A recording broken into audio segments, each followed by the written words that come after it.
সকাল থেকেই শাহবাগে অবস্থান বৈষম্য বিরোধী ছাত্র আন্দোলনের শিক্ষার্থীদের।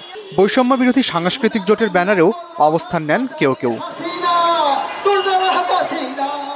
ঢাকা বিশ্ববিদ্যালয়ের ছাত্র শিক্ষক কেন্দ্র টিএসসি থেকে মিছিল নিয়ে আসেন বৈষম্য বিরোধী ছাত্র আন্দোলনের শিক্ষার্থীরা। মিনিট পাঁচেক শাহবাগ মোড়ে অবস্থানের পর অবস্থান নেন জাতীয় জাদুঘরের সামনে। উপস্থিত ছিলেন দুই সমন্বয়ক সার্জিস আলম ও হাসনাত আব্দুল্লাহ। তাদের কিছু দোসর, কিছু শয়তান যারা এই দেশের ভালো চায় তাদেরকে নিয়ে এই সপ্তাহে তারা একটি পাল্টা গণঅভ্যুত্থান ঘটাতে চায়। সেই জায়গা থেকে আমাদের রেজিস্ট্যান্স উইকটি দেয়া, তারা যদি তাদের জায়গা থেকে এরকম কোনো নোংরা পরিকল্পনা করে সেগুলোকে রুখে দেওয়ার জন্য আমরা ছাত্র জনতা এই রেজিস্ট্যান্স উইকটি দিয়েছি। সরকারি বেসরকারি বিশ্ববিদ্যালয়ের শিক্ষার্থীদের সঙ্গে যোগ দেন কলেজ শিক্ষার্থীরাও।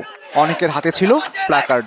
যে এখন দেশের বাইরে গিয়ে দেশের অরাজকতা তৈরি করেছে এবং আমরা শান্তিতে ঘুমাতে পারি না, আমরা থাকতে পারি না। কেন আমাদের মধ্যে এত অরাজকতা সৃষ্টি করেছে? কেন হিন্দু আমাদের মধ্যে এত দ্বন্দ্ব সৃষ্টি করেছে?